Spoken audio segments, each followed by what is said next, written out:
जय गुरु जी। गुरु जी की प्यारी संगत, गुरु जी का आश्रम जूम सत्संग में आप सबका बहुत बहुत स्वागत है। संगत जी, आइए सत्संग की शुरुआत करते हैं और सत्संग के लिए इनवाइट करते हैं रविंदर भाटिया अंकल को। अंकल, आप प्लीज आएं और गुरु जी का सत्संग शेयर करें। जय गुरु जी। सारी संगत को नमस्कार। जैसा गुरु जी कहते थे, जब गुरु जी अपने फिजिकल फॉर्म में थे तो हम लोग कभी जय गुरु जी नहीं बोलते थे। ठीक है, समय चेंज होता है, चीजें चेंज होती। आज दो शब्द बजे, सेकंड शब्द बजा, जिसका साहेब डाडा होवे उसको मार न सके कोई। आज 10 अगस्त 2026 है। मैं आज से 15 साल पहले आपको लेके जाता हूँ। Date was 10th of August 2011।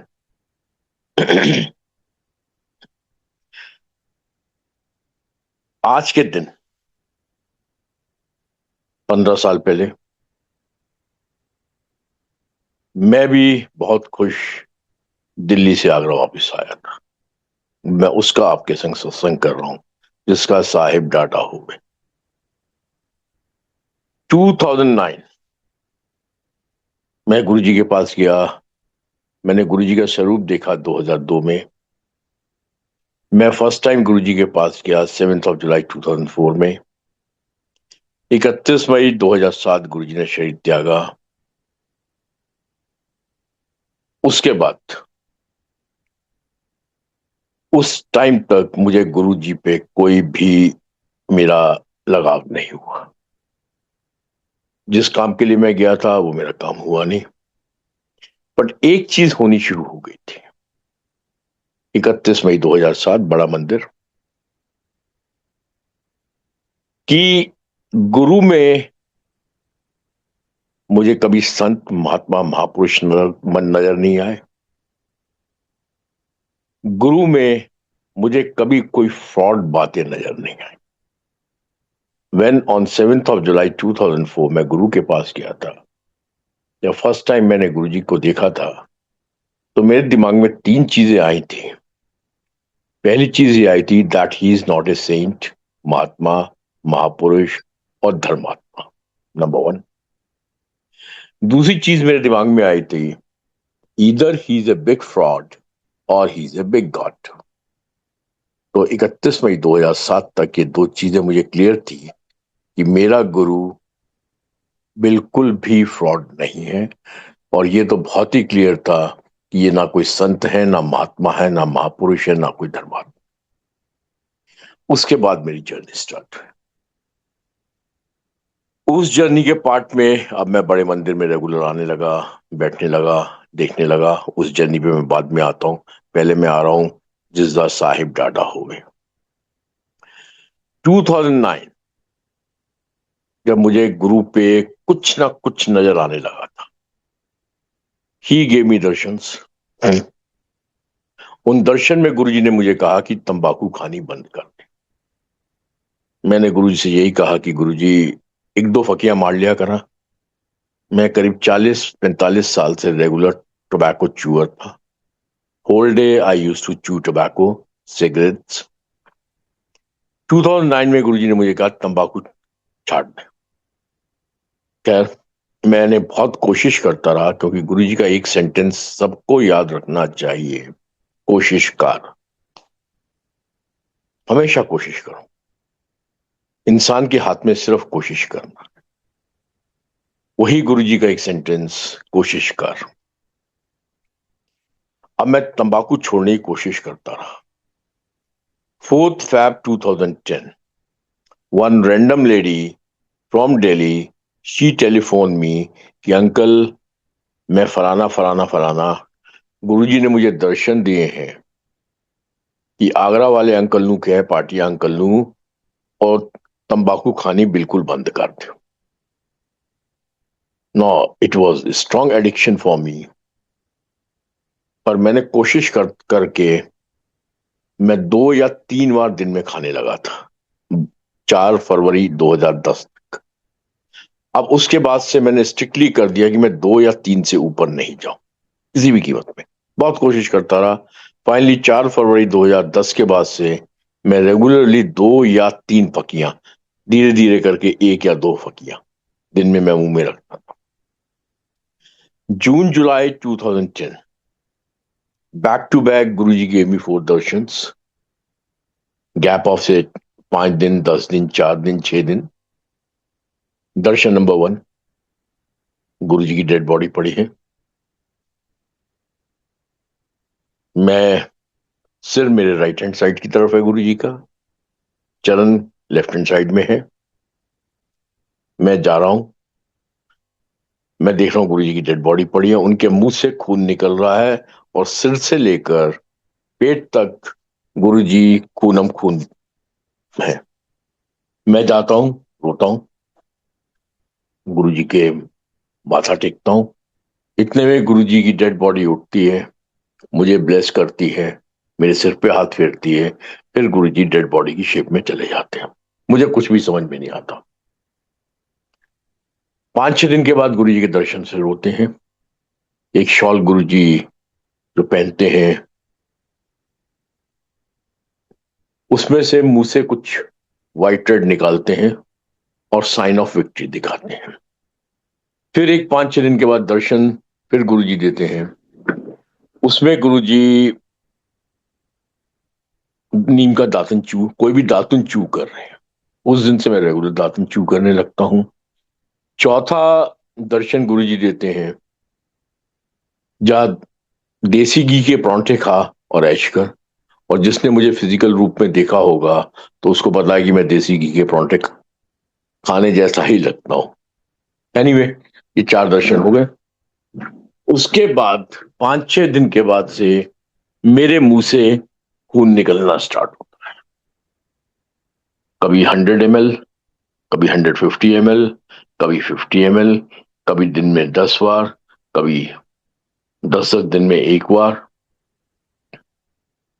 अब मैं एक बार, क्योंकि दर्शन हो चुके हैं, और बाय मई जून जुलाई 2010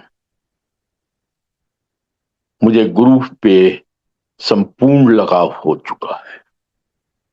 मेरी नजर में मुझे अपने गुरु में सब कुछ नजर आ चुका है। गुरु ने दिखाया, मेरी औकात नहीं है मैं देखूं। गुरु जी ने मुझे सब कुछ दिखा दिया जितना मुझे एक इंसान को समझने की जरूरत थी। वो चीज यही है, सिंपल एक रब है, ये गुरु जी ने दिखाया। जो 7 जुलाई 2004 को मैंने सोचा था either he is a big fraud और he is a big god, finally he made me understand by 2010 that my guru is a big god. Simple. अब दिन में 10 बार ब्लड निकल रहा है, आप धीरे धीरे पागल होने शुरू हो जाते हो। मैं धीरे धीरे पागल होना शुरू हुआ। लेकिन मुझे एक चारों दर्शन जो मेरे हुए उसमें पहले दर्शन में था कि गुरुजी ने डेड बॉडी से उठे, ब्लेस किया, फिर डेड बॉडी शिप में चले गए।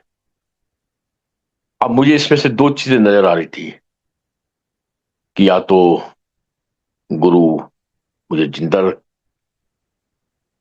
रखने के लिए मुझे ब्लेस किए हैं, या उन्होंने मेरी मौत को ब्लेस किया है। और देसी घी के परांठे का, जब तक तू जिंदा है तब तक देसी घी के परांठे का और ऐश कर। सारी चीजें आदमी के दिमाग में चलती हैं, हर एक के अपनी अपनी थॉट प्रोसेस चलती है। मतलब मारेंगे या जिंदा रखेंगे, इसका मेरे दिमाग में कुछ नहीं था। लेकिन ब्लड निकलता था दिन में 5-5, 10-10 बार। मैं पागल होने लग गया। आप कितने भी बड़े हो, आप कितने भी आपके साथ ईश्वर आपको 100% है कि ईश्वर आपके साथ है, फिर भी तकलीफ होती है, आंख में आंसू आते हैं। जितने मर्जी आप कुछ भी हो जाओ, इंसान है हम, बहुत कमजोर है। मेरी भी आंखों में आंसू आने लगे। मैं अब परिवार से दूर रहने लगा। मेरे 4 घर थे उस टाइम। अगर फैमिली एक घर में है, मैं दूसरे घर में, वो दूसरे घर में, मैं पहले घर में, वो पहले घर में, मैं चौथे घर में। इधर उधर मैं घूमता रहता था, जिससे मेरी टेंशन परिवार के ऊपर ना जाए, नंबर 1। दूसरा, मैंने परिवार के किसी भी मेंबर को, चाहे अपनी वाइफ हो चाहे अपने बच्चे हो, मैंने नहीं बताया कि मैं किस तकलीफ से गुजर रहा हूं। क्योंकि मैंने गुरुजी से एक बात और सीखी थी कि अपनी तकलीफों की नुमाइश मत करो। क्या कहता अगर मैं अपनी वाइफ को बताता कि मेरा ऐसा दिन में 10 बार खून निकल रहा है, वो क्या करती? वो मुझे कहती डॉक्टर के पास जा। डॉक्टर क्या करता? कॉज ऑफ ब्लीडिंग ढूंढने की कोशिश करता। वो कॉज ऑफ ब्लीडिंग जब अगर गलत होती है तो डॉक्टर क्या करता? मेडिकल इलाज करता। इलाज में नहीं ठीक होता या ठीक होता, पता नहीं क्या होता। एनीवे, उस टाइम तक मुझे गुरु में पूरी गुरु की समझ आ चुकी थी कि जो भी गुरु कर रहे हैं, चाहे जिंदा रखें या गुरु मारे, जो भी करेंगे वो मेरे लिए अच्छा करेंगे। पर फिर भी भय, डर हर इंसान में रहता है, मेरे अंदर भी था। मैंने घर में किसी को कुछ नहीं बताया कि मेरे संग क्या चल रहा। सिर्फ मेरी भांजी को पता था, जो कि डॉक्टर है, और उसको मैंने कसम दे दी थी तू किसी को कुछ नहीं बताएगी कि मेरे संग क्या चल रहा। Only I told her and she requested मी कि मामा डॉक्टर्स के पास आओ, आपकी बहुत लंबी हिस्ट्री है टोबैको च्यूइंग की, प्लीज कम टू डॉक्टर्स। मैंने कहा बेटा देख, मैं किसी डॉक्टर के पास नहीं जाऊंगा, चाहे गुरुजी मारे या गुरुजी जिंदा रखे, वो उनकी मर्जी। मामा आप बिल्कुल दिमाग से खराब होते जा रहे हो। She said so. मैं बेटा देख, गुरुजी ने एक बार भी मुझे चारों दर्शन में नहीं बोला है कि तुझे किसी डॉक्टर के पास जाना चाहिए। देन शी आर्ग्यूड कि गुरुजी तो कहते सी डॉक्टर को जाओ। मैं कि बिल्कुल गुरुजी कहते थे, लेकिन इस एपिसोड में, इस स्टोरी में, इस एक्सपीरियंस में गुरुजी ने मुझे एक बार भी नहीं कहा है कि तुझे किसी डॉक्टर के पास जाना। So I am not going to go to any doctor, only I have told you कि this is happening to me. जिंदगी चलती रही, मेरी दिमागी हालत बिगड़ती रही। फाइनली 23rd of July 2011 की रात जब मैं सोया और जब मॉर्निंग में मेरी नींद खुली, क्योंकि इस 8-9 महीने जब से मेरी ब्लीडिंग मुंह से स्टार्ट हुई, इस 8-9 महीने के अंदर मैं हर रात 3 लीटर 4 लीटर पानी पीता था। और पानी पीने के बाद 3 लीटर आप पानी जब रात को पिएंगे तो डेफिनेटली आप बार बार वॉशरूम जाएंगे।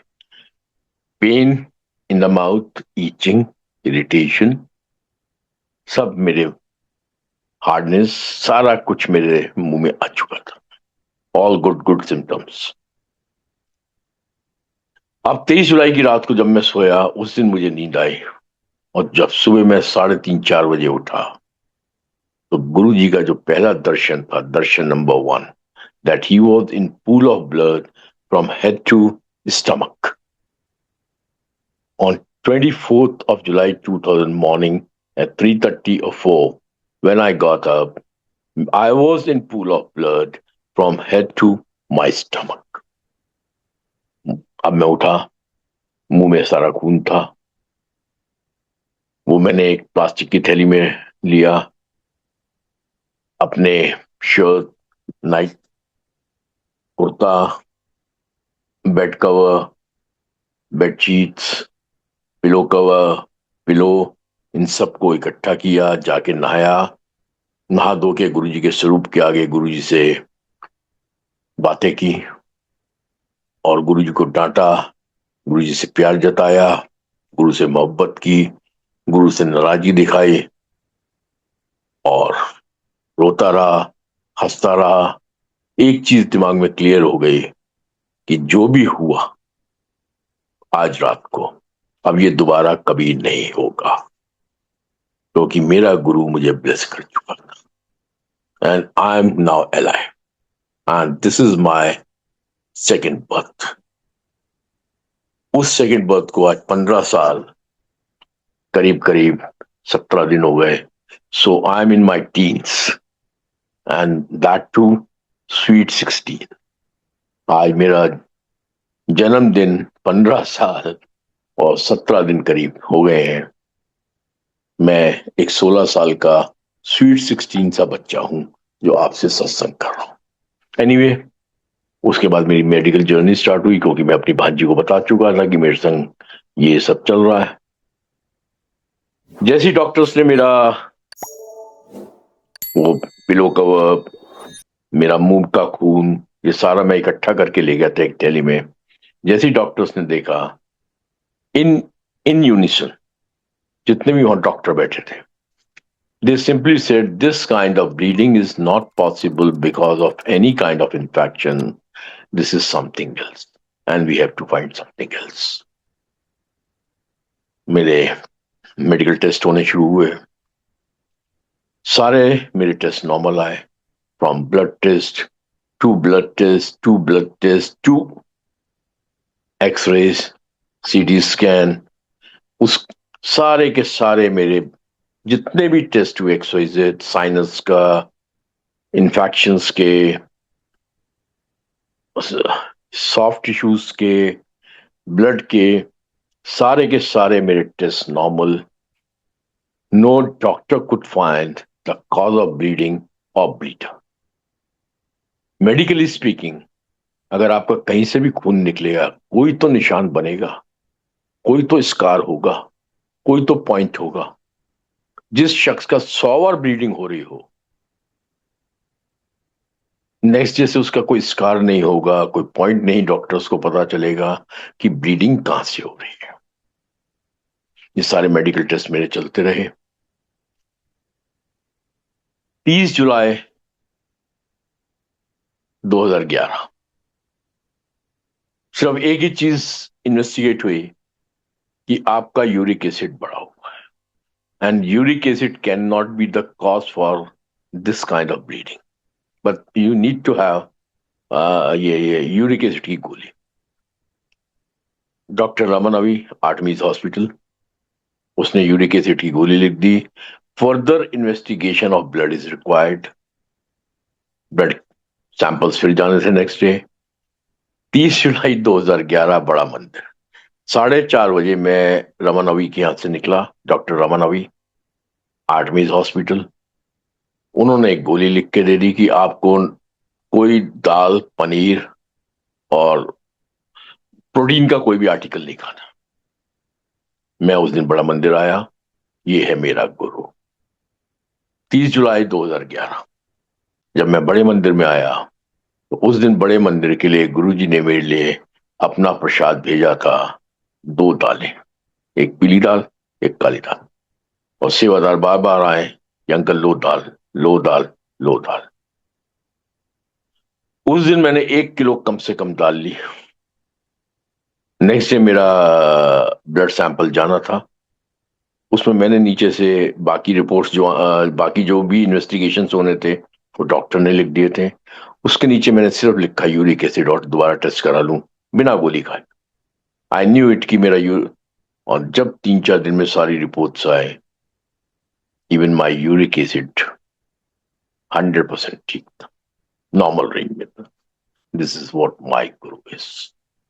जिंदगी चलती रही, सारे टेस्ट फेस रिपोर्ट, सारी चीजें, जब डॉक्टर्स को कुछ समझ में नहीं आया, cause of bleeding unknown, bleeder unknown, तब 10 जुलाई 2011 की रात में एज ए फ्री बर्ड मैं अपने आगरा वापस आया। और आज 10 अगस्त 2011 24 जुलाई से लेकर 16 दिन डॉक्टरी सारा ड्रामा करने के बाद, ये नहीं पता था ये मेरे बड़े डॉक्टरों के डॉक्टर वो क्या कर चुके हैं, ये तो वही मालिक जाने। 10 अगस्त 16 दिन के बाद मैं आगरा आया, परफेक्टली ऑल राइट। 24 जुलाई 2011 के बाद से आज तक दोबारा कोई ब्लीडिंग नहीं हुई, ना होगी। उसमें तो कहने की जरूरत ही नहीं कि ब्लीडिंग हुई या नहीं हुई, वो तो होनी भी नहीं थी। जिसदा साहिब डाढ़ा हुए। और आज फिर 10 अगस्त 2026, 15 साल के बाद गुरुजी वही सत्संग आप लोगों को, सत्संग नहीं बोलूंगा मैं इसको स्टोरी बोलूंगा या एक्सपीरियंस बोलूंगा या गुरु की ब्लेसिंग्स बोलूंगा, क्योंकि ये गुरुजी बोलते थे, मैं नहीं बोलूंगा। गुरु जी बोलते थे। अब मैं थोड़ी गुरु की बातें करूं, ये मैंने अपना एक एक्सपीरियंस आप लोगों के संग शेयर किया। सत्संग, एक्सपीरियंस और स्टोरी। मैं थोड़ी सी इस चीज पे बात आज करना चाहूंगा। गुरु जी जब हमें, जिसको आप लोग हम लोग सत्संग कहते हैं आज की तारीख में,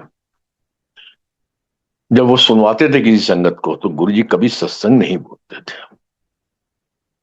गुरु जी हमेशा बोलते थे, चल अंकल अपना एक्सपीरियंस दास, चलो वाली ब्लेसिंग्स दास, चल अपनी स्टोरी सुना, चल अंकल वाली स्टोरी सुना। गुरु जी कभी सत्संग नहीं बोलते थे। गुरु जी हमेशा कहते सी, चल स्टोरी सुना, चल एक्सपीरियंस सुना, चुटकी मार दे सी, चल स्टोरी सुना, चल एक्सपीरियंस दास, ते चल उन अपना ब्लेसिंग्स दास। जैसे ही वो कोई भी अंकल या आंटी खड़े होके या बैठ के जब अपनी स्टोरी अपना एक्सपीरियंस सुना रहे होते थे, तो गुरुजी संगत को बड़े प्यार से देख रहे होते थे, थोड़ा सा मुस्कुराहट डालते हुए। और कोई भी स्टोरी, कोई भी एक्सपीरियंस जब अंकल या आंटी सुना चुके होते थे, तो गुरुजी दूसरी वाली विरास, दूसरी वाली स्टोरी विरास, वो वाली स्टोरी दास, मतलब एक्सवाइजेड जो भी और एक्सपीरियंसेस या जो भी और ब्लेसिंग्स गुरु ने उस अंकल या आंटी के ऊपर की, चलो वाली भी स्टोरी दास। उसके बीच में गुरुजी धीरे से बोलते थे। ये बहुत कम संगत ने सुना होगा। बहुत धीरे से गुरुजी बोलते सी, मनन कितना करो, सोचो फिर किस तरह। अब यही मैं डिफरेंस आपको बता रहा हूं, स्टोरी एंड सत्संग। किसी भी स्टोरी के ऊपर अगर हम मनन करते हैं, खाली स्टोरी नहीं सुनते हैं, खाली गुरु की ब्लेसिंग्स नहीं सुनते हैं। क्या होती है गुरु की ब्लेसिंग्स? मुझे कैंसर था, हो सकता है अभी मैं कल की 11 अगस्त 2011 की अभी बात करूंगा। इसके बाद नेक्स्ट डे राखी थी, 11 अगस्त 2011, रक्षाबंधन थी। मुझे राखी बांधने मेरी दोनों बहनें आई थी। उनको नहीं पता था मैं किस ट्रॉमा से गुजरा हूं, मेरी फैमिली को नहीं पता था मैं किस ट्रॉमा से गुजरा हूं। जब उन्होंने मुझे राखी बांधी, उनको मैंने अपनी स्टोरी, अपना एक्सपीरियंस शेयर किया, तो दोनों बहनें रोने लगी। छोटी सिस्टर को दिखाया था 9-10 महीने पहले कि तेरा भाई मर चुका है, उसकी दोनों बेटियां रो रही हैं। और बड़ी सिस्टर को दिखाया था 3 बार, 8-9-10 महीने पहले, gum cancer, gum cancer, gum cancer, the unexplained bleeding. वो मेरा कैंसर था, जो गुरु ने सिर्फ डॉक्टरी 16 दिन की तकलीफ, 9 महीने की तकलीफ और 16 दिन anxiety with the doctors they के खत्म कर दिया और मुझे नया जीवन दे दिया। ये मेरा एक एक्सपीरियंस है। वही मैं संगत जी बता रहा था कि स्टोरी एंड एक्सपीरियंस एंड सत्संग। सत्संग है जब आप गुरुजी के हिसाब से, जब आप उस स्टोरी पे थोड़ा मनन करते हैं। जैसे मैं 1-2 स्टोरीज आपको सुनाने की कोशिश करता हूं, और दूसरों की, क्योंकि किसी की भी स्टोरी किसी की भी स्टोरी नहीं है। मतलब किसी का भी एक्सपीरियंस नहीं है। सारे एक्सपीरियंस सिर्फ और सिर्फ गुरु के हैं। लेकिन उन्हीं एक्सपीरियंसेस पे जब आप मनन करते हो, आप थोड़ा सा सोचते हो, थोड़ा सा विचार करते हो, तो वही एक्सपीरियंसेस आपके सत्संग बन जाते हैं। अब जैसे मैं 1-2 स्टोरी और सत्संग का डिफरेंस थोड़ा सा बताने की कोशिश करता हूं। जब मैं फर्स्ट टाइम 2004 में दिल्ली आया, 7 जुलाई गुरुजी के पास, तो पहली मेरी मुलाकात हुई, क्योंकि मैं आंखों की प्रॉब्लम से जूझ रहा था। डॉक्टर्स के हिसाब से, we are sorry for your right eye, you have to save your left eye. सीधी आंख गई। अब बहुत क्लियर था कि ये सीधी आंख अंदर धस जाएगी और गड्ढा पड़ जाएगा। हमारे संगत के ही एक डॉक्टर, डॉक्टर इंद्र मोहन भाटिया, उन अंकल को मैंने अपनी आंख की फाइल दिखाई। उन्होंने फाइल देख के सिर्फ एक ही बात बोली कि अंकल, मेडिकली तो आपकी आंखें ठीक हो ही नहीं सकती। अगर गुरु की इच्छा होगी, फिर इस सेंटेंस को ध्यान रखो, अगर गुरु की इच्छा होगी तो सिर्फ आपकी आंख को गुरु ठीक कर सकते, अगर इच्छा होगी। उन्होंने ये नहीं बोला था कि तू माथा टेक ले तेरी आंख ठीक हो जाएगी। उनका आज तक वो सेंटेंस मैंने दिमाग में रखा, दिमाग और दिल में है, अगर मेरे मालिक की इच्छा होगी तो ही कुछ हो सकता है। उनकी इच्छा होगी, आपके कहने से कुछ नहीं हो रहा। खैर, वही मैं स्टोरी और सत्संग की बात कर रहा हूं। उन्होंने फिर अपनी पुत्र वधू का एक्सपीरियंस बताया कि उसको 4-5 साल शादी को हो गए थे, मेडिकली बच्चा पॉसिबल नहीं था। कह रहे हम लोग गुरुजी के पास पहुंचे, चाय प्रसाद सर्व हो रही थी, तो पुत्र वधू ने चाय पीने से मना कर दिया। गुरुजी बैठे बैठे कहते कुड़िए चाय पी ले, मुंडा हो जाऊंगा। डॉक्टर है, डॉक्टर फैमिली है, they knew it very well कि बच्चा कंसीव करना ऑलमोस्ट ऑलमोस्ट इम्पॉसिबल है। लड़की ने चाय पी इरिटेशन के साथ, कोई फेथ के साथ नहीं पी, कोई मन से नहीं पी, इरिटेशन के साथ पी। कोई उसने एक चाय पीने का उसका कोई अच्छा भाव नहीं था, फिर भी उसने चाय पी, क्योंकि गुरुजी ने सब लोग उसको कन्विंस कर रहे थे पीने के लिए। शी हैड इट, और 1 महीने के बाद she got conceived and she had a beautiful मुंडा। दूसरा सत्संग आप लोग, या दूसरी स्टोरी आप लोग शरद पवार की सुनते हो। गुरुजी के पास आए, गुरुजी ने चाय प्रसाद सर्व की। शरद पवार ने 60-70% या 70% चाय प्रसाद ले लिया। रेस्ट ऑफ दी चाय प्रसाद उसने अपनी वाइफ को दे दिया, बाकी के चाय उनकी वाइफ ने पी ली। नेक्स्ट टाइम जब वो गुरुजी के पास आए तो उन्होंने गुरुजी से कहा, गुरुजी मैं इतना ठीक हो गया हूं 70%, लेकिन बाकी भी मुझे ठीक कर दो। तो गुरुजी ने कहा, उस दिन चाय दित्ती सी ना, पूरी पी लेंदा, उस दिन ठीक हो जाता, तो पी नहीं तो मैं की करा। अब ये 2 स्टोरीज। पहली आंटी ने चाय प्रसाद तो पी, वो इरिटेशन के संग पी, पर मेरे मालिक ने ब्लेस करना। अब आप इरिटेटेड हो, आप जो मर्जी हो, आप कुछ भी हो, कोई फर्क नहीं पड़ता। मैं बार बार एक चीज संगत से कहता हूं, संगत जी मेरा गुरु बहुत बड़ा। अपने ख्याली पुलावों को, अपने दिमागों को, अपनी सोच को जूते के नीचे रख दो। मेरा गुरु क्या करेगा वो उसको मालूम। उस आंटी ने चाय प्रसाद, अब मनन कर रहा हूं मैं सत्संग के ऊपर, चाय प्रसाद बहुत अच्छे भाव से नहीं पी।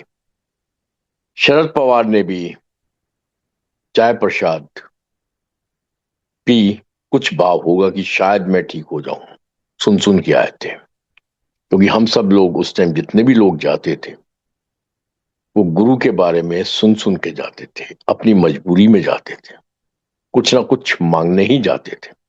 देखिए, आप एक थोड़ा सा समझने की कोशिश कीजिए। 2000 से लेकर 2007 तक एम्पायर स्टेट में एक किसी भी दिन में 200 संगत से ऊपर संगत नहीं होती थी। गुरुजी 4 दिन बैठते थे, मैक्सिमम संगत रिपीट होती थी, कुछ नई 50-60 प्लस माइनस होती थी।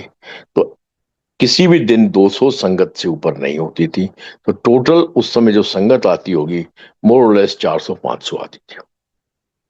400-500 संगत जो भी आती थी, चाहे मैं हूं, चाहे XYZ हो, चाहे किसी का भी आप सत्संग सुन ले, सब किसी ना किसी मजबूरी से आए थे, कोई ना कोई मांग के से आए थे। उस समय सोशल मीडिया नहीं था, आज सोशल मीडिया है। आज आप लोग सोशल मीडिया पे बहुत सारी स्टोरीज सुन के फिर आते हो और हर आने के पीछे कोई मांग होती है। अब मैं पहले उन दो बातों पे आ रहा हूं। शरद पवार ने पूरा चाय प्रसाद नहीं पिया, वो उतना ही ठीक। तो संगत जी, सत्संग तब बनता है जो हम कहते हैं, जो सब लोग पुरानी संगत भी कहती है, आप लोग भी कहते हो, गुरु की बातें मानना सीख। जैसा वो बोले वो उस समय कर दो, चाहे अनमने मन से करो या मन से करो, कोई फर्क नहीं पड़ता। आंटी ने चाय पी, बिना मन के पी। मैं अपने गुरु को बहुत ऊपर जानता हूं, मेरे गुरु को इन बातों से कोई फर्क नहीं पड़ता। मेरे गुरु के पास आयो, वहम छोड़ दो, क्योंकि गुरु ने आपको बुलाया है, यही सबसे बड़ी ब्लेसिंग्स है। आपको बुला लिया, ये ब्लेसिंग्स है। उसके बुलाने का कोई रीजन होगा, वो अपनी ड्यूटी पूरी करेगा, वो आपको ब्लेसिंग्स देगा ही देगा, जो मर्जी आप कर लो, क्योंकि उसने बुलाया है। लेकिन हम लोग कई बार गलत फहमी में रहते हैं कि शायद मेरा कनेक्शन नहीं बैठ रहा। कनेक्शन बिठाना इतना इजी नहीं है, इट्स नॉट दैट इजी। मैं उस बातों पे भी आता हूं। गुरु के पास आने का पहला स्टेप है चमत्कार। जो गुरु जी कहते सी, ਤੁਸੀਂ ਕੰਜਰਾਂ ਨੂੰ ਗੁਰੂ ਜਦ ਤੱਕ ਚਮਤਕਾਰ ਨਾ ਦਿਖਾਏ, ਤੁਸੀਂ ਕੰਜਰਾਂ ਨੂੰ ਗੁਰੂ ਸਮਝ ਨਹੀਂ ਆਂਦਾ। We all come to Guru after listening his experiences, or we can call it satsangs. उनके जो भी एक्सपीरियंसेस हैं, हम लोग के जो जो भले गुरु जी ने किए, वो सुन सुन के हम और आप सब लोग आते हैं विद द होप कि हमारा भी कुछ होगा। सो गुरु कॉल्स यू, गुरु ने आपको बुलाया। सबसे पहली चीज, गुरु का पहला मोडस ऑपरेंडी है चमत्कार सुनवाना, आपको स्टोरी सुनवाना। आपको स्टोरी बहुत इंपॉर्टेंट है, क्योंकि बिना स्टोरी के आप आगे नहीं बढ़ते। आपने सत्संग सुने, चमत्कार सुने, आप गुरु के पास आए। दूसरा, गुरु का सबसे छोटा काम है आपको ब्लेस करना। जो आपकी उस समय की, जो भी गुरु के हिसाब से, अगर गुरु की इच्छा होगी, as per Indramohan, doctor Indramohan Bhatia, वो उसी टाइम आपको दे देगा या समय आने पर देगा।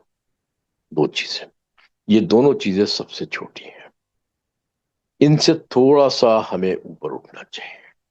तीसरी सबसे इंपॉर्टेंट चीज गुरु के पास आने की है, वो है कनेक्शन विद जो गुरु। अगर आपने गुरु के संग कनेक्शन जोड़ना है, चाहे मन से या बिना मन के, मन से या बिना मन के, गुरु की बातें पूरी तरह से मानना सीखो। आंटी ने चाय पी, बिना मन के पी। शरद पवार ने चाय P, with the hope P. गुरु ने जितना ब्लेस करना था उतना ब्लेस कर दिया, लेकिन क्या उनका कनेक्शन जुड़ा? क्या एक छोटी सी बात मान के तो आप ब्लेस्ड हो गए? क्या कनेक्शन जुड़ा? वो एक कंटिन्यूस जर्नी है, वो एक छोटी जर्नी नहीं। आप जैसे, हम लोग मंदिर आते हैं, मंदिर में बार बार अनाउंस होता है कि आप सेल फोन बंद रखिए, लेकिन सत्संग में मैं किसी भी जाता हूं तो 80% या 70% या 50% लोगों के सेल फोन ऑन होते हैं। आप कहां गुरु की बात मान रहे हो? सबसे पहले गुरु के पास आओ, गुरु की बातें मानना सीखो। फर्स्ट स्टेप है चमत्कार, सेकंड स्टेप है ब्लेसिंग्स। ब्लेसिंग्स के बाद आप गुरु से कनेक्शन जोड़ने की कोशिश करो। एक किसी भी जर्नी के स्टेप्स होते हैं। आप ऊपर मंजिल चढ़नी है तो आपको स्टेप्स चढ़ने हैं। पहला स्टेप चमत्कार, दूसरा ब्लेसिंग्स। गुरु आपको बार बार जो बुला रहा है, वो गुरु आपसे चाहता है, जिसदा साहिब डाडा हुए मार ना सके कोई। गुरु आपसे चाहता है कि आप उसके संग कनेक्शन जोड़ो। वो आपको बार बार यही मौका दे रहा है। गुरु जी कहते सी, वो कंजड़ो, गुरु नाल कनेक्शन जोड़ो, तार दे नाल तार जोड़, फिर देख नजारे गुरु की करता। तार दे नाल तार जोड़, मैं उस बातों को करना चाहूंगा कि कोशिश करो कि हम गुरु के संग के संग तार जोड़ें, छोटी चीज से थोड़ा सा ऊपर चलने की कोशिश करें। चौथी एक और स्टेप होता है, वो है डायरेक्ट कनेक्शन। वहां तक तो शायद ही बिरले पहुंच पाते हैं। कनेक्शन जोड़ने के लिए गुरु की बातों पे मनन करना पड़ेगा। कनेक्शन जोड़ने के लिए आपको सत्संग सुनने पड़ेंगे। कनेक्शन जोड़ने के लिए आपको हर स्टोरी, हर एक्सपीरियंस के पीछे गुरु क्या करना चाह रहा है वो समझना पड़ेगा। गुरु कहना क्या चाह रहा है, गुरु की शक्तियां क्या है, गुरु की पावर्स क्या है। हम लोग सिर्फ चमत्कार सुन सुन के गुरु के पास आते हैं और चमत्कार की आस में अपना समय खराब करते चले जाते हैं। और जिनका चमत्कार नहीं होता, क्योंकि मैं कई संगत आती है जो 5-5 साल से रेगुलर आ रही है, सत्संग में भी आ रही है, मंदिर भी आ रही है, बड़े मंदिर भी जा रही है। 5 साल के बाद वो मुझसे सवाल करते हैं, अंकल हमें लगता है हमारा गुरु से कनेक्शन नहीं हुआ। तो मैं उनसे काउंटर सवाल करता हूँ, आंटी आपको कैसे पता कि आपका गुरु से कनेक्शन नहीं है? कि गुरु जी हमारे काम ही नहीं कर रहे। तो इसका मतलब सिंपल है कि हम लोग सिर्फ काम करवाने आते हैं, हमें किसी और चीज से मतलब नहीं है। हम अपने आप को अपलिफ्ट ही नहीं करते, कोशिश कर ऊपर जाने की। हम लोग सिर्फ गुरु के पास काम करवाने आते हैं। कई संगत ऐसी मिलती है, अरे मेरा तो गुरु के संग बहुत अच्छा कनेक्शन, मेरे तो गुरु जी हर काम कर देते हैं। क्या बात है, हम कितने सयाने हो गए कि हम गुरु को समझ गए। मैं तो आज तक नहीं समझा। हम इतने सयाने हो गए, एक को लगता है कि मेरे काम नहीं हो रहे तो मेरा कनेक्शन नहीं है, एक को लगता है कि मेरे काम हो रहे हैं तो मेरा कनेक्शन है। हम लोग इतने सयाने नहीं है। अब गुरु की दूसरी बातों पे आओ। आज मैं गुरु की बातें करना चाह रहा हूं। गुरु जी कहते सी, जब मैं किसी ਨੂੰ अपने नाल रखदा ना, जोड़दा ते ਉਹਨੂੰ ਨਿੰਬੂ ਦੀ तरह निचोड़दा। हो सकता है जिस आंटी के काम नहीं बन रहे हो सकता है गुरु उसके संग, उसको मौका दे रहे हैं वो गुरु के संग कनेक्शन जोड़े। हो सकता है जिसके काम बन रहे हो सकता है गुरु उसके काम करके उसका पीछा छोड़ दे। हो सकता है, गुरु जी कहते हैं, मैं नहीं कह रहा। सारी कुछ सोशल मीडिया पे अवेलेबल है, सारी बातें आप सोशल मीडिया पे सुन सकते हो। उसकी मैं दो आपको बातें और बताना चाहता हूं। 2014 में मुझे एक शख्स मिले एक पार्टी के अंदर, जिनकी एम्पायर स्टेट के बाहर कोई छोटी सी दुकान थी। गुरुजी अक्सर उनके पास चले जाते थे। जैसा उन्होंने मुझे बताया कि गुरुजी आ जाते सी दोपहरे, आके बह जाते सी और बड़ी बड़ी गल्ला करते रहते सी। मैं सोचता सी बाबा किधरों आ गया, स्यापा एवं फालतू टाइम वेस्ट कर रहे हैं। कह रहे वो आगे बैठते थे और कहते थे मैं महाशिव हूं, तू अभी बहुत छोटा आदमी है, मैंने तो तुझे 5-6 हजार करोड़ का बंदा बनाना है। मैं हंसदा सी, भाई मेरी औकात कुछ नहीं है। कह रहा मैं कभी एम्पायर स्टेट नहीं गया, मैं कभी बड़े मंदिर नहीं गया। मैं उस शख्स की बात कर रहा हूँ जो ना कभी एम्पायर स्टेट आया, ना कभी बड़े मंदिर आया। कह रहा मेरे पास शाम को गुरुजी हर शाम को एक चाय प्रसाद भिजवा देते थे। इतना बड़ा है मेरा गुरु, खुद जाता है, खुद चाय प्रसाद भिजवाता है। भगत नहीं आ रहा, वो भिजवा रहा। आप आओ नहीं आओ कोई फर्क नहीं पड़ा, गुरु आपको बुला रहा। अब उसके पास चाय प्रसाद पहुंच जाती थी। तो 2014 में उसने मुझे बताया एक पार्टी के अंदर गुड़गांव में कि आज मैं 5 से 6 हजार करोड़ से ऊपर का मालिक हूँ। तो मैंने कहा अब क्यों नहीं जाते बड़े मंदिर? कहता नहीं मुझे तो कोई समझ नहीं आता गुरु, ऐसे जोशी होते रहते हैं, बोलते रहते हैं। कोई जोशी होंगे पहुंचे हुए, इस वजह से बोल दिया। ये वो शख्स है जो गुरु के अंदर गुरु नहीं देख पा रहा, हमारी नजर से, हमारी नजर से, गुरु की नजर से नहीं। गुरु की नजर से वो शख्स क्या, वो तो गुरु को पता, मुझे नहीं पता। अब मैं दूसरी एक करेक्टर पे आ रहा हूं, माली अंकल, जो हमारे बड़े मंदिर में सेवा कर रहे हैं, सन 92-93 से कर रहे हैं। एक शख्स जो कभी मंदिर नहीं आया, जो गुरु को उस रूप में नहीं देख रहा जिस रूप में हम लोग देखते हैं, और दूसरा शख्स जो गुरु को उस रूप में देख रहा है जिस रूप में फिर हम, जो गुरु को महाशिव के रूप में देख रहा है, माली अंकल, वो आज तक माली के माली हैं। हम इंसानों की क्या प्रॉब्लम, हम इंसान मेटलिस्टिक मांगों के संग गुरु के पास आते हैं। हम सिर्फ उसी उसी में उलझे रहते हैं, हम इससे ऊपर की बातें नहीं सोच पाते। ये दो मैंने बातें की, एक माली का कैरेक्टर आपको दिया, एक उस शख्स का कैरेक्टर दिया जो 2014 में 5-6 हजार करोड़ का मालिक था, जो कि एक छोटी सी दुकान का मालिक था सन 95-96 में। माली अंकल जो 95-96-94 से सेवा कर रहे हैं, बड़े मंदिर के अंदर रह रहे हैं, वो माली के माली हैं। धन दौलत से उनका कोई रिश्ता नहीं। आप कौन ज्यादा ब्लेस्ड है, आपका डिसीजन है, आपकी अपनी सोच है।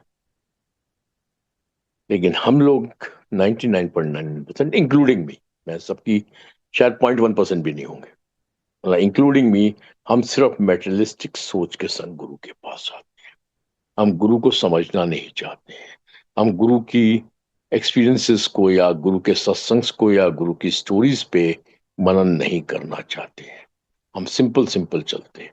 अब एक सत्संग सत्संग सुना रहा हूँ, एक सत्संग में ये सुना रहा हूँ मीरा आंटी का। मैं फिर बार बार बोल रहा हूँ कि एक्सपीरियंस हो, स्टोरी हो, सत्संग हो, वो किसी का नहीं है, सारे सत्संग मेरे गुरु के हैं।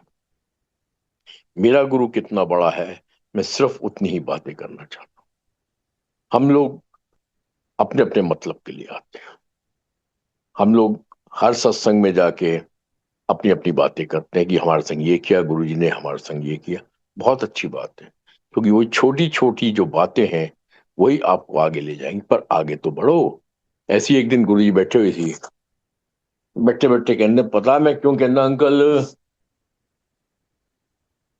मंदिर च बच्चियां दा आना मना है। किसी अंकल से बात कर रहे थे गुरु जी, तो अंकल ने कहा, हाँ गुरु जी बच्चे डिस्टर्ब कर दे। कहते नहीं, वो तो अलग गल हो गई। मैं पता क्यों कहना बच्चियां दा मंदिर च आना मना है। ਤੇ ਦੱਸੋ ਗੁਰੂ ਜੀ ਕਿਉਂ। ਕਹਿੰਦੇ ਲੈ, ਤੁਸੀਂ ਲੋਕਾਂ ਨੂੰ 10-10 15-15 ਸਾਲ ਹੋ ਗਏ ਆਂਦੇ ਹੋਏ, ਹਾਲੇ ਤੱਕ ਬੱਚੇ ਦੇ ਬੱਚੇ ਹੀ ਤਾਂ ਹੋ, ਵੱਡੇ ਕਿੱਥੇ ਹੋਏ ਹੋ। ਲਿਆਓ ਜੀ, ए फॉर एप्पल, गुरु जी ने बड़े मजाक मजाक में करने लगे।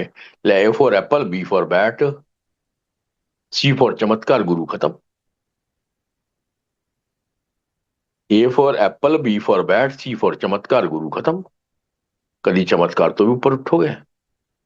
हम सब लोग सिर्फ हर सत्संग में सिर्फ चमत्कार की बातें करके आधा 1 घंटा 2 घंटे शब्द कीर्तन चला के, सत्संग में चमत्कार की बातें करके, चमत्कार की आस में, चमत्कार की उम्मीद में, कुछ पाने की उम्मीद में, कुछ मांगने की उम्मीद से वापस आया, तो वो जरूरी है। मैं उसको गलत नहीं ठहरा रहा हूं, वो भी ठीक है, बट हमें थोड़ा सा तो ऊपर उठना चाहिए। यही गुरु जी ने उस दिन बोला, कहना ले, जब हुई बच्चे दे बच्चे ते बच्चा तो घर बैठे ब्लेसिंग से।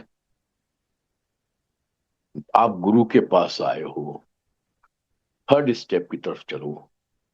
मैं सबसे पूछना चाहता हूं, जो भी संगत सत्संग सुन रही है, कि आप क्या करने आते हो गुरु के पास। आप में से 90% ने अगर आंसर सोचा होगा, यही सोचा होगा कि हम गुरु की ब्लेसिंग्स लेने आते हैं। मैं गुरु की बातों के हिसाब से अगर बात करूं, जो गुरु जी के अंदर सी ब्लेसिंग से ऊपर है कनेक्शन। कनेक्शन जोड़ने की कोशिश करो, सबसे ज्यादा जरूरी है। क्योंकि गुरु ने तार के संग तार, गुरु जी के अंदर सी सोशल मीडिया पे अवेलेबल है सारी बातें, किसी ना किसी संगत को बोलिए, अंकल तार दे नाल तार जोड़। गुरु ने तो तार फेंकी हुई है, पकड़नी आपने है, जोड़नी आपने है। गुरु जी कहते थे तुझे एक कदम चलो, गुरु 1000 कदम चलेगा। एक कदम तो चलो कनेक्शन जोड़ने के लिए, सिर्फ एक कदम। वो ही हम नहीं कर पाते। हम लोग सिर्फ मेटलिस्टिक वे में अपनी डिमांड के लिए गुरु के पास आते हैं। तभी गुरु ने कहा A for apple, B for bat, C for चमत्कार, गुरु खत्म। आज हम लोग बहुत साल हो गए गुरु के पास आते हुए। ऐसा गुरु ना कभी आया, ना कभी आएगा दोबारा इस, मतलब हमारे जीवन काल में ना कभी आया, ना कभी आएगा। तो इस पल को मत जान दो व्यर्थ। कोशिश करो कि कैसे ना कैसे हम गुरु से कनेक्शन जोड़ें। कनेक्शन जोड़ने के बहुत सिंपल वेज हैं गुरु, जितना मैंने गुरु को समझा बहुत सिंपल वेज है। सिंपल वेज ये है कि, लेकिन सिंपलिसिटी ही सबसे डिफिकल्ट चीज होती है लाइफ के अंदर। सबसे सिंपल वे है, सब जानते हैं, सब समझते हैं, गुरु बिन घोर अंधार, गुरु बिन समझ ना आवे। समझते सब है लेकिन उसको लाइफ में इंप्लीमेंट नहीं करते। गुरु बिन घोर अंधार, ये पहला शब्द बजा था। गुरु ने आपको अपने पास बुला दिया। आपके जीवन को में जो भी अंधेरा है वो गुरु कम करना चाह रहा है। उसके बिना आपको समझ नहीं आएगा, लेकिन हम समझते नहीं और समझ भी जाते हैं। अगर हम सत्संग पे मनन करें तो हम समझ भी सकते हैं, और समझ भी गए तो लाइफ में इंप्लीमेंट नहीं करते। प्रॉब्लम इज दिस, तभी कनेक्शन नहीं जुड़ पाता। कनेक्शन जोड़ने के लिए बहुत सिंपल थ्योरी है, वेरी सिंपल। जो गुरु कहे वही बल मानो। छोटी सी बात है, हम लोग सत्संग करते हैं, घरों में सत्संग करवाते हैं। जो गुरु ने हमें बताया हम उस हिसाब से सत्संग करें। सत्संग सत्संग है, वरना सत्संग जग तमाशा है। मैं तो जितने भी सत्संग में जाता हूं 80 to 90% सत्संग में मुझे तो लगता है वो जग तमाशा हो रहा है, सत्संग नहीं हो रहे। सत्संग गुरु के हिसाब से जब होना है, और संगत ने जब गुरु के हिसाब से आना है, गुरु की बातें जब मानना आप सीख जाते हो, अपने आप आपका कनेक्शन धीरे धीरे धीरे धीरे जोड़ता है। पूरा चाय प्रसाद, सेलफोन आपका बंद, जल प्रसाद, लंगर प्रसाद 50 60 100 संगत का हो रहा है तो घर की आंटीज बना है। एक बड़ा क्लू मैं आपको दे रहा हूं, बाकी आपकी इच्छा। गुरु जी कहते सी लंगर प्रसाद घर दी आंटियां नू या संगत दी आंटियां नू बना के सर्व करना है। हमारे यहाँ कहीं भी चले जाएंगे 80% लंगर प्रसाद बाहर से आता है। वो तो फिर एक भेड़ चाल है, चलेगी चलती रहेगी, कोई बात नहीं, वो भी जरूरी है। जब तमाशा भी होता है और जब तमाशा चलता भी रहे, लेकिन अगर कनेक्शन जोड़ना, ब्लेसिंग्स को आप भूल जाओ। ब्लेसिंग्स गुरु की हमेशा साथ है, क्योंकि गुरु जी एक बात करते थे, मैं आज गुरु की बातें करना चाह रहा हूं। गुरु जी एक बात करते थे, मेरे मंदिर की दीवार के आगे से भी जो निकल जाएगा गलती से, उसको मैं ब्लेस कर देता हूं। फिर दोबारा रिपीट कर रहा हूं कि गुरु जी कहते थे मेरे मंदिर की दीवार के आगे से भी जो निकल जाएगा उसको मैं ब्लेस कर देता हूं। तो अब आप डिफरेंस समझने की थोड़ा कोशिश करें। कोई एक शख्स गलती से मंदिर की दीवार के आगे से निकल गया, वो ब्लेस्ड हो गया, क्योंकि मेरे गुरु ने पत्थर की लकीर है जो उन्होंने बोला मैं उसको ब्लेस कर देता हूं, वो भी ब्लेस्ड हो गया। एक आप और हम हैं जो पता नहीं कितनी बार गुरु ने मंदिर में बुलाया। बुलाते गुरु है, हम नहीं जाते। बिना उनकी मर्जी के हम जा नहीं सकते। वो हमें बार बार मंदिर में बुला रहे हैं, बार बार हमसे सत्संग से अटेंड करवा रहे हैं, बार बार कोशिश कर रहे हैं कि तुम उनके संग आगे बढ़ो। एक शख्स जो एक बार आया चला गया, वो ब्लेस्ड हो गया, पत्थर की लकीर है। उसमें और आप में बहुत बड़ा फर्क है। ब्लेसिंग्स आपके संग भी है, लेकिन गुरु बार बार आपको सिर्फ इस वजह से बुला रहा है कि गुरु चाहता है आप उसके संग कनेक्शन जोड़ो। वो आपको मौका दे रहा है, उसने आपके सामने तार फेंकी हुई है, वही गुरु जी कहते थे, तार दे नाल तार जोड़, फिर देख नजारे गुरु की करता है, फालतू टाइम वेस्ट करी जा रहे हो। तो संगत जी, आज के इस मंदिर के प्लेटफॉर्म से मैं सिर्फ यही कहना चाहूंगा, आना जाना मंदिर में बहुत अच्छी बात है, सिर्फ ब्लेसिंग्स के लिए मत आओ, आज के बाद से कनेक्शन जोड़ने के लिए आओ। गुरु के सत्संग एक्सपीरियंसेस सुन के उसमें सिर्फ चमत्कार मत देखो, उस पर मनन करो, सोचो फिर किस तरह, जैसे गुरु जी कहते हैं मनन करो, सोचो फिर किस तरह। आज जैसे मैं छोटी छोटी बातें कर रहा हूं गुरु की, सबने सुना होगा एक थाली में 4 लोग लंगर प्रसाद करते हैं। क्या सीखा हमने? ना कोई छोटा, ना कोई ऊंचा, ना कोई बड़ा, ना कोई नीचा, ना कोई हिंदू, ना कोई मुसलमान, ना कोई सिख, ना कोई ईसाई। यहां तक तो ठीक है, चलिए मान ली बाप की बात। दूसरा सत्संग, दूसरा एक्सपीरियंस आप सुनते हो कई लोगों का, कि जैसे से बिरला साहब आए, उनके सामने लंगर प्रसाद रखा, फैमिली के 4 लोग एक ही प्लेट में खाने लगे, गुरुजी ने चारों को उठाया और बिरला साहब से कहा कितने ड्राइवर आए हैं, तो बिरला साहब ने कहा 3 ड्राइवर आए हैं। गुरुजी ने बिरला साहब को कहा ड्राइवर लेके अंदर आ। अब उसके बाद से एक ही थाली में बिरला साहब और तीनों ड्राइवर बैठ के लंगर प्रसाद करने लग गए। क्या दिखा रहा है मेरा गुरु? कि हम सब कीड़े मकोड़े हैं, हम सब एक बराबर हैं गुरु की नजर में। आप उनको भी इज्जत दो। If you want privilege from your guru, you have to give, you need to give the privilege to the people whom you think underprivileged or unprivileged। क्या कभी आपने कोशिश की कि एक थाली में 4 लोग लंगर प्रसाद कर रहे हैं, आपका ड्राइवर, आपका नौकर, कभी उसके संग कभी लंगर प्रसाद किया एक ही थाली में बैठ के? नहीं किया होगा, क्योंकि आप बराबरी का दर्जा दिल से नहीं दे पाते। हम सबके संग ये प्रॉब्लम। तीसरा गुरु जी के अंदर सी, एक एक करके मैं कनेक्शन जोड़ने की बातें कर रहा हूं। पहले नौकरालय खाना निकाल, क्या करते हैं, एक दिन पहले का बासा खाना, हमारे घर में चिकन बना, नौकरानी को कहते हैं ले एक दिन पुराना, जा लड़की को खिला दियो, लड़की खुश हो जाएगी। Middle class mentality. क्यों?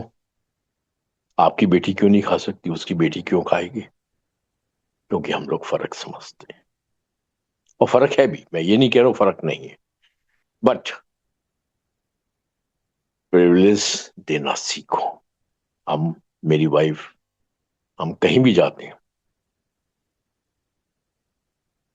जब से गुरु के पास आए, हमने गुरु से सीखने की कोशिश की। सीख पाए नहीं पाए वो एक अलग बात है। एक ही थाली में एक ही टेबल पे बैठ के हम सब लोग खाना खा लेते हैं, ड्राइवर है, हम हैं, हम लोग खाते हैं, क्योंकि सीखा है गुरु से। पहले ड्राइवर्स को खिलाओ, पहले नौकरों चाकरों के लिए अलग होना चाहिए आपका खाना, अगर आप प्रिविलेज्ड है, अगर आपकी पॉकेट अलाउ कर रही है, सबके लिए नहीं है। जिसके घर में बेचारे के पास 4 रोटी की ही गुंजाइश हो, जिसके यहाँ नौकरी को ना हो, तो खुद नौकर हो, वो बेचारा क्या करेगा? प्रैक्टिकल। धीरे धीरे अपने आप में थोड़ा थोड़ा चेंजेस लाओ, आपका कनेक्शन गुरु के संग स्टार्ट होगा। कनेक्शन मस्ट है, आगे बढ़ना है तो, वरना ब्लेसिंग्स की आप चिंता मत करो। You are totally blessed, you are fully blessed. किसी ने गुरुजी से पूछा, गुरुजी गॉड की होता? तो Guruji simply said, guru on duty is God, so he is simply duty bound to bless you. आप ब्लेसिंग्स की चिंता मत करो। गुरुजी ने हर जगह लिखा है, ब्लेसिंग्स ऑलवेज गुरुजी, ब्लेसिंग्स ऑलवेज है। कोई डाउट मत करो कि मेरा कनेक्शन नहीं जुड़ रहा, मुझे गुरु पे विश्वास नहीं है। अरे ये सब छोटी छोटी बातें हैं गुरु के लिए। क्योंकि मेरा गुरु बहुत बड़ा। जहां आपकी सोच खत्म होती है वहां गुरु की सोच स्टार्ट होती है। तो अपनी सोच से गुरु की सोच को मत मिलाओ। जैसे मैं अपनी बातें कर रहा हूं, मैंने गुरु को बहुत गालियां दी हुई है। पुरानी किसी भी संगत का सत्संग सुन लेना, कोई भी संगत गुरु के पास पहले दिन पहले मूवमेंट से किसी भी विश्वास के संग नहीं आई, चाहे वो रघुवीर अंकल हो, चाहे वो XYZ कोई भी अंकल हो। सारे अंकल सारे ही आंटीज डाउट्स के संग आए। हर आदमी डाउट के संग आया। आया कैसे? कोई अपनी मर्जी से नहीं आया, सबको गुरु ने बुलाया। आप सबको भी गुरु ने ही बुलाया, कोई आप मर्जी से नहीं आ रहे। और सारे लोग डाउट के संग आए। एक एक संगत का नाम बता देना, पुरानी संगत जो आपको माइक पे अपना सत्संग सुनाते कि विश्वास कर, श्रद्धा रख, फलाना कर, ढिमाका कर। एक बता दो जो आई हो। क्यों? गुरु ने किसका कल्याण नहीं, किसके ऊपर ब्लेसिंग्स नहीं की? ब्लेसिंग्स ऑलवेज गुरु जी है। अब बात आती है कि हमारे काम नहीं बनते, हमारा ये नहीं होता। इसका एक फाइनल सत्संग मैं आपके संग शेयर कर देता हूं। काम बनना या काम नहीं बनना बहुत इंपॉर्टेंट नहीं है। हाँ, इंसानों के लिए, हमारे लिए बहुत इंपॉर्टेंट है, लेकिन गुरु के लिए कोई इंपॉर्टेंस नहीं है। उसका पर्पज आपको बुलाने का दूसरा। मैं उसी का सत्संग आज आपके संग कर रहा हूं, गुरु की बातें। ऐसे एक दिन गुरु जी बैठे हुई सी, बैठे बैठे किसी संगत ने क्या, गुरु जी ਤੁਹਾਡੇ ਕੋਲ ਲੋਕ ਆਂਦੇ ਐ, ਕਈਆਂ ਦੇ ਤੇ ਇੱਕਦਮ ਕੰਮ ਹੋ ਜਾਂਦੇ, और कई इस तरह ਦੇ ਹੁੰਦੇ ਆ ਜਿਨ੍ਹਾਂ को जिनका सालों साल कोई काम नहीं होता। इंज किस तरह? आज भी संगत में बहुत सारी ऐसी संगत है जो जिस पर्पज से आई वो पर्पज उसका फुलफिल्ड नहीं है। मैं अपनी बात करूं तो पार्शली मैं भी उसी कंडीशन में हूं। मैं भी जिस पर्पज से आया, मेरे जो भी दो तीन पर्पज थे, मेरा कोई पर्पज पूरा नहीं हुआ। लेकिन जो पूरा हुआ और जो मेरे गुरु ने मेरे ऊपर मेरा कल्याण किया, उन पर्पसों का कोई सेंस ही नहीं। वो तो पर्पस जो थे ना, मेटेरियलिस्टिक पर्पस, वो सब कूड़ेदान में जाने लायक थे।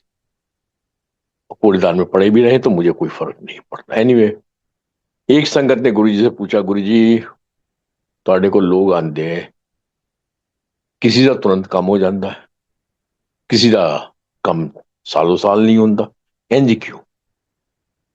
तो गुरु जी मुस्कुराए, मुस्कुरा के कहते हैं, देख अंकल, मैं तो कुछ करता ही नहीं।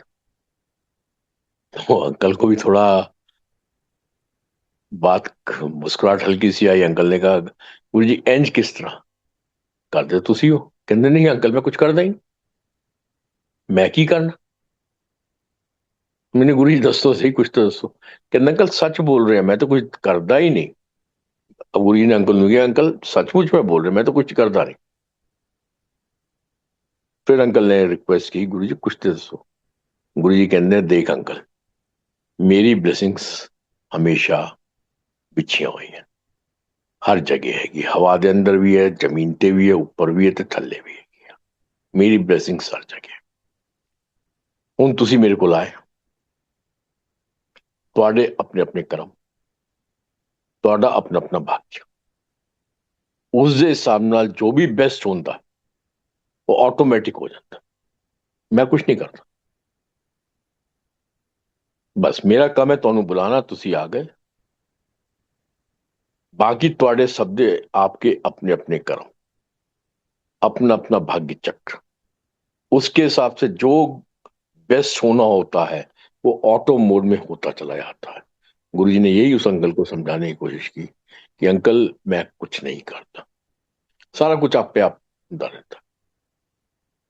पर प्रॉब अब गुरुजी ने आगे बात की, कहना अंकल सब तो वड्डी गल है, लोग कोई आंदा है जी मेरा ये ठीक कर दियो, मेरी बेटी की शादी नहीं हो रही, मेरी फाइनेंशियल कंडीशन खराब है, मेरे माँ की तबीयत खराब है, मेरी बेटी की तबीयत खराब है, ये ठीक कर दियो। वो ऑटो मोड पे अपने आप होता चला जाएगा। पर असली चीज मंगन कोई नहीं आता। अब गुरु जी ने कहा ये सारी चीजें ऑटो मोड पे हो जाती है, लेकिन असली चीज मंगन कोई नहीं आता। अब अंकल को कुछ समझ में आया, जैसे आप लोगों को भी कुछ समझ में आया होगा शायद। वो तो आपके अपने अपने भाग्य चक्र के हिसाब से जैसे जैसे टाइम आएगा वैसे वैसे चीजें हो जाएंगी, या नहीं होनी होंगी तो नहीं होगी। क्योंकि गुरुजी साथ में कहते थे, सुख मिलया पर दुख ना कटिया उस सुखदा की गाना। क्योंकि जो सुख मांगने आप आए हो वो आगे जाके अगर दुखदाई होगा, और गुरु चाहता है कि आप गुरु से कनेक्शन जोड़ो, तो वो आपको सुख मिलेगा नहीं।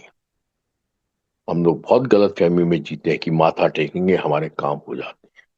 जैसे सब लोग, मैं भी उसी पर्पज से गया था। अब गुरुजी ने उस अंकल से कहा कि अंकल, असली चीज मंगन कोई नहीं आना। तो अंकल ने कहा, गुरुजी असली चीज की होती है। फिर गुरुजी ने कहा, कहते अंकल वो भी मंगन की लोड़ नहीं, वो असली चीज मंगन की भी लोड़ नहीं। फिर अंकल ने कहा, गुरुजी ये तो दसो असली चीज की होती है। देन गुरुजी सेड, कहते अंकल असली चीज होती है जद भी तुसी मेरे को लाओ सोंझी मंगो। अगर मंगना भी है सोंझी मंगो। साथ में गुरुजी एक और चीज कहते थे, सारे ही मंगते आंदे पर लोगों को मंगना नहीं आता। हम सारे चीज लोग मांगने आते हैं। ऐसा कोई शख्स नहीं है, कम से कम मैं पुरानी 500 संगत की बात करूंगा, जिसको हम पुरानी संगत कहते हैं, सारे ही मांगते थे। बिना मांग के कोई नहीं आया होगा। आज भी कहीं ना कहीं आप सोशल मीडिया पे सारी स्टोरीज, कहानियां, एक्सपीरियंसेस सुन सुन के कहीं ना कहीं आप मांग नहीं आते हो। कोई हो इंसान बिना मांग के कहीं नहीं जाएगा। ये फैक्ट है, ये इटर्नल ट्रुथ है कि जनरली इंसान बिना किसी पर्पस के कोई काम नहीं करता, और करना भी नहीं चाहिए। एनीवे, गुरुजी ने कहा असली चीज मंगन कोई नहीं आता, असली चीज होती है सोंझी। फिर गुरुजी मुस्कुराए, कहते वो भी मंगन की लोड़ है, सोंझी मंगन की लोड़ की है, वो तो बिछी हुई है भाई। Yes, this is a perfect 100% truth कि whenever you come to guru ji, you come with the positive thoughts, you sit with the positive thoughts, या पॉजिटिव वाइब्स इतनी होती हैं गुरु के पास, पॉजिटिव एनर्जी इतनी होती है गुरु के मंदिर में, गुरु के सत्संग में, कहीं ना कहीं आपको पॉजिटिव बनाने की कोशिश कर। वही गुरु जी ने कहा, तुसी आए हो सोंझी मंगोस। तो अंकल हिंदी वाले थे, उन्होंने कहा, गुरु जी सोंझी कहते सुमति मंग, मेरे को आए हो सुमति मंगो। अच्छा गुरु जी, कहते सुमति मंगन की भी लोड़ नहीं है, माथा टेक दो, अगर मंगना है मंगो, गुरु जी सुमति दियो, वो मंगन की लोड़ नहीं, वो भी बिछी हुई। कहते तुसी सुमति मंगोगे, सुमति लेके जाओगे, लेकिन वही सुमति सुमति अगर लेके बाहर जीवन में इंप्लीमेंट करोगे, फिर जब दोबारा आओगे तुम्हारा लेवल ऑफ सुमति बढ़ जाएगा। फिर तीसरी बार आओगे और सुमति ਤੁਹਾਨੂੰ मिल जाएगी, ऑटो मोड पे मिलेगी। फिर तुसी आओगे और सुमति मिलेगी। जैसे जैसे अंकल तेरी सुमति बढ़ती जाती है, ऑटोमेटिक तेरी किस्मत बदलती जाती।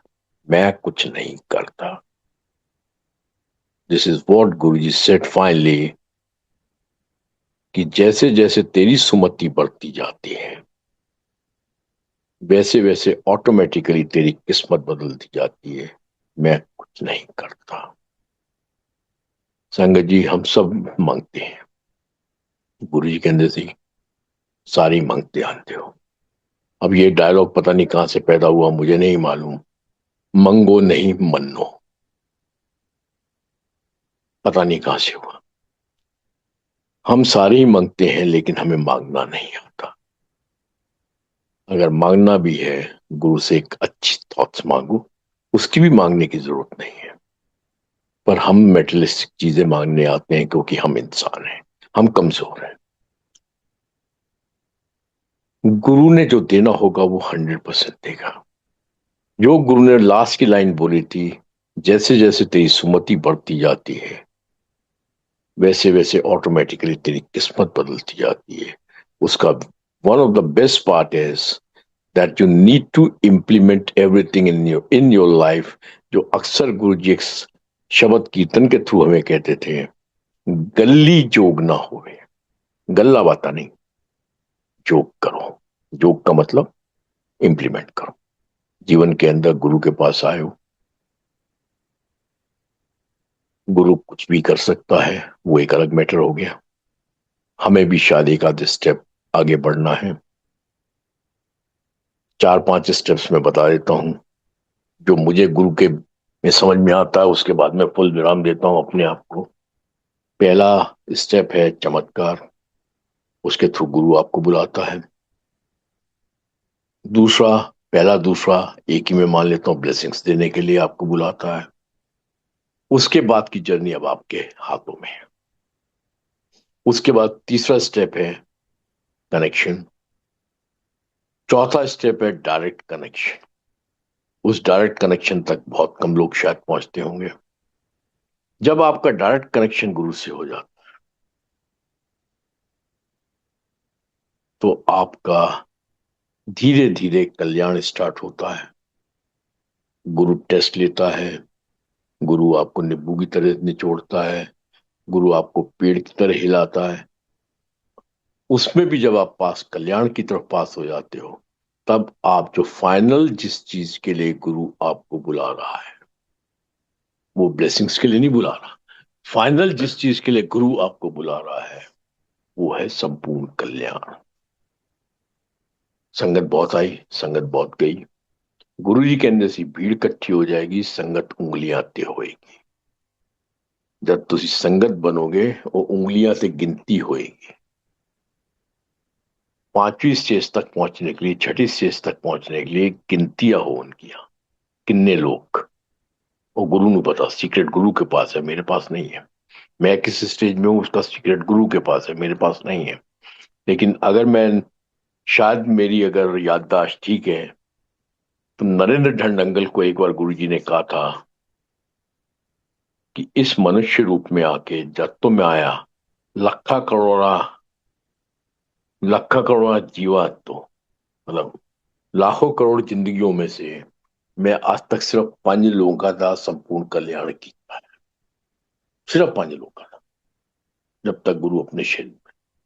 तो आप समझ सकते हो कि सब गुरु का पर्पज आपको बुलाने का बार बार है आपका संपूर्ण कल्याण करना, जिसको हम नहीं समझ सकते संपूर्ण कल्याण क्या है। तो लेकिन गुरु की बातों को समझो। हम किस लिए आते हैं गुरु के पास वो हमें मालूम है, हम क्यों आते हैं। लेकिन गुरु हमें क्यों बार बार बुला रहा है वो आज मैंने आपको बता दिया। गुरु हमें बार बार बुला रहा है हमारा संपूर्ण कल्याण करने के लिए। संपूर्ण कल्याण करना है, गुरु की बातें मानना सीखो, लाइफ में सुमति को इम्प्लीमेंट करना सीखो, कोशिश करो, सब आपका संपूर्ण कल्याण होगा। और गुरु, जहां तक मुझे समझ में आता है, आए सिर्फ इसलिए अपने, वो तो ना आए ना वो गए। वो पहले भी थे, 1952 से पहले भी थे, 2007 के बाद भी है। ना वो आए ना वो गए, एक रूप जो आपको दिया, आपको दिखाया, जिस रूप को हम देखते हैं, ये रूप इतना बड़ा है कि उसके बड़ेपन को हम समझ भी नहीं सकते हैं। अपनी बुद्धि बिल्कुल मत चलाओ, जहां जूते के थल्ले अपनी बुद्धि रखो और जिंदगी को सिंपल करो। एक तकिया भरोसा तेरे चढ़ना था और सब बैठाइयां टेकिया, एक को नाम दिया है मन मेरे। जब आप ये स्टार्ट करोगे तब आपका डायरेक्ट कनेक्शन होगा। हम भटकते हैं, ये मंगो नहीं मन्नो शायद यहीं से स्टार्ट। शायद किस 2 4 5 संगत जिसने एक कहानी आगे बढ़ाई, शायद गुरुजी ने उनका बहुत बढ़िया कल्याण कर दिए होंगे, मतलब बहुत अच्छी ब्लेसिंग्स दे दी होंगी। तो गुस्से में गुरुजी ने जरूर कह दिया होगा, तुसी मंगते थे हो, मनदे हो नहीं गुरु, मनना सीखो गुरु। शायद ये बात वहां से स्टार्ट हुई।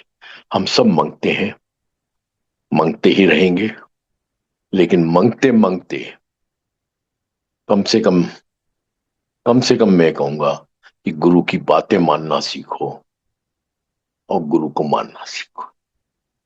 मानना बहुत छोटी सी बात है, क्योंकि सारी मानते हो पर गुरु की बातें नहीं मानते। गुरु को मानना इंपॉर्टेंट नहीं है, गुरु की बातें मानना इंपॉर्टेंट है, उसको लाइफ में इंप्लीमेंट करना इंपॉर्टेंट है। जय गुरु जी, शुक्राना गुरु जी। नेक्स्ट टाइम फिर कुछ और टॉपिक, कुछ और बातें गुरु की। जय गुरु जी।